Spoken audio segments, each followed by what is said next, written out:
प्रिय छात्रों, आप सबको सप्रेम नमस्कार। सबका हार्दिक स्वागत है शिक्षा पॉइंट पर। शिक्षा निदेशालय का आकलन कार्य पत्रक संख्या 6 जो 20 अंकों के लिए है। इस आकलन कार्य पत्रक में कुल 3 खंड हैं, अ, ब और स। खंड अ में 5 बहुवैकल्पिक प्रश्न यानी MCQs हैं तथा सभी प्रश्न 1 अंक के हैं। खंड ब में लघु उत्तरीय प्रश्न हैं जो 2 अंकों के लिए हैं प्रत्येक प्रश्न। खंड स में दीर्घ उत्तरीय प्रश्न है जो कि 5 अंकों के लिए निर्धारित है। तो खंड अ में कुल 5 प्रश्न दिए गए हैं जो सभी प्रश्न वाच्य पर आधारित हैं। उनमें वाच्य संबंधी सही विकल्प छांट कर लिखना है। पहला प्रश्न है, शिक्षक द्वारा कक्षा में वाद विवाद प्रतियोगिता आयोजित की गई।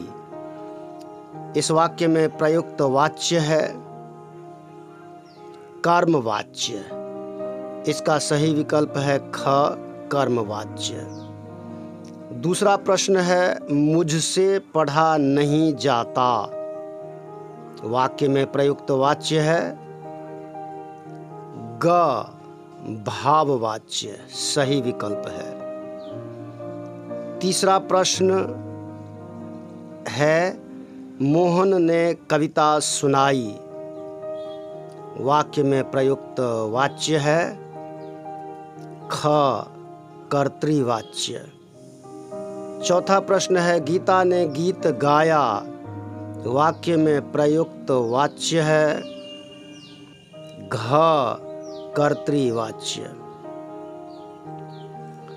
अगला और अंतिम प्रश्न है इस खंड का, सैनिकों द्वारा शांति बहाल की गई। वाक्य में प्रयुक्त वाच्य है ख, कर्मवाच्य। इसके पश्चात आगे बढ़ते हैं। खंड ब में निम्नलिखित काव्यांश को पढ़कर पूछे गए प्रश्नों के उत्तर दीजिए। बोले चितय परसु की ओरा, रे सठ सुनेहु सुभाव न मोरा। बालकु बोली बधौ नहीं तोही, केवल मुनि जई जानही। केवल मुनि जड़ जानही मोही। बाल ब्रह्मचारी अति कोही, विश्व विदित क्षत्रिय कुल द्रोही। भुजबल भूमि भूप बिनु किन्ही, विपुल बार मही देवन दिन्ही। सहस बाहु भुज छेद निहारा, परसु बिलोकी महीप कुमारा। मातु पितहि जनि सोच बस, करहि महिष को करसि महिष किशोर। गर्भन के अर्भक दलन, परसु मोर अति घोर। ये राम लक्ष्मण परशुराम संवाद का काव्यांश है। प्रश्न, छठा प्रश्न है, बोले चितय परसु की ओरा, रे सठ सुनेहु सुभाव न मोरा। किसने कहा और किससे कहा? यह वाक्य, यह बात परशुराम जी ने कही, लक्ष्मण जी से कही। यह बात परशुराम जी ने लक्ष्मण जी से कही है। सातवां प्रश्न है, परशुराम जी ने अपने बारे में क्या कहा है? परशुराम जी ने अपने बारे में कहा है कि मैं बाल ब्रह्मचारी हूँ और बहुत ही क्रोधी हूँ और सारा संसार जानता है कि मैं क्षत्रियों के खिलाफ हूँ। अपनी भुजाओं के बल पर मैंने कई बार पृथ्वी को जीत करके, सभी राजाओं को जीत करके राजा से विहीन कर दिया है इस धरती को। और कई बार मैंने देवताओं को सारी धरती जीत कर सौंप दी है। मैंने सहस्र बाहु की भुजा काट दी, और ये देखो, ये जो मेरा परशु है, फरसा है, यह कितना धारदार है। ये सारी बातें उन्होंने कही हैं अपने बारे में। 8वां प्रश्न है, परशुराम जी ने लक्ष्मण के वध नहीं करने का क्या कारण बताया? तो एक तो ये कारण बताया कि तुम बालक हो और तुम्हारे माता पिता की सोचता हूँ तो मुझे दया आती है। तो यही कारण उन्होंने बताया कि तुम बालक हो, इसलिए मैं तुम्हारा अब तक वध नहीं कर रहा हूँ, नहीं तो तुम्हारा वध कर चुका होता। 9वां प्रश्न है, बाल ब्रह्मचारी अति कोही पंक्ति में कौन सा अलंकार है? तो इस पंक्ति में अनुप्रास अलंकार का प्रयोग हुआ है। 10वां प्रश्न है, भुजबल भूमि भूप बिनु किन्ही पंक्ति में कौन सा अलंकार है? तो इस पंक्ति में भी अनुप्रास अलंकार का प्रयोग किया गया है। खंड स है। 11वां प्रश्न गतिविधि है। आप अपने स्तर पर देशभक्ति का कौन कौन सा कार्य कर सकते हैं?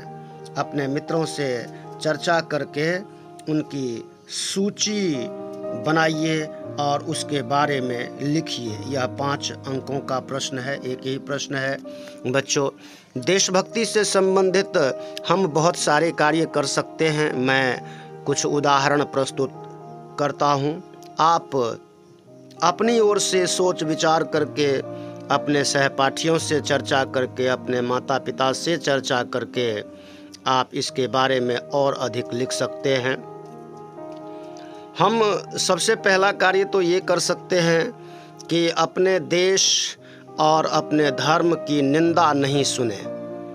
जहाँ कहीं भी ऐसा हो रहा हो, हमारे देश की निंदा हो रही हो, बुराई हो रही हो, तो हम उसे ना सुन करके या तो उसका विरोध करें या वहाँ से दूर हो जाएं। दूसरा है, हम कोई ऐसा कार्य न करें जिससे हमारे देश के सम्मान को हानि पहुँचती हो। हाँ छात्रों, हमारे द्वारा कोई ऐसा कार्य नहीं होना चाहिए जिससे हमारे देश, हमारी सभ्यता, हमारी संस्कृति पर कोई ठेस पहुँचती हो। इसी तरह से आप देशभक्ति से संबंधित कार्यों की एक सूची बनाइए और ऐसी भावना को मन में हमेशा बनाए रखिए जहाँ देशभक्ति हो, क्योंकि देश से बड़ा कुछ भी नहीं होता है। देश की भक्ति सबसे बड़ी भक्ति होती है। तो इस आकलन कार्य पत्रक में इन्होंने पिछले पत्रकों में जो इन्होंने वाच्य के बारे में समझाया गया था, आपको इन्होंने समझाया था कार्यपत्रक ने, और जो राम लक्ष्मण परशुराम संवाद से जो काव्यांश आपने कार्यपत्रकों में पढ़े हैं, उनके आधार पर यह आकलन कार्यपत्रक है। इस कार्यपत्रक को सॉल्व कीजिए। इसी तरह के प्रश्न आपकी परीक्षाओं में भी आएंगे। आप सभी छात्र अपनी परीक्षाओं की पूरी तैयारी करते रहें ताकि आप परीक्षाओं में अच्छे अंक प्राप्त कर सको। ये ज़रूरी है कि अध्ययन में आप जुटे रहें, उदासीनता न दिखाएं। अक्सर बच्चे उदासीन हो जाते हैं, है ना, मन नहीं लगाते हैं। तो मन लगा करके पढ़िए और चैनल को सब्सक्राइब कीजिए, लाइक शेयर कमेंट कीजिए। धन्यवाद, नमस्कार, जय हिंद, जय भारत, जय भारती।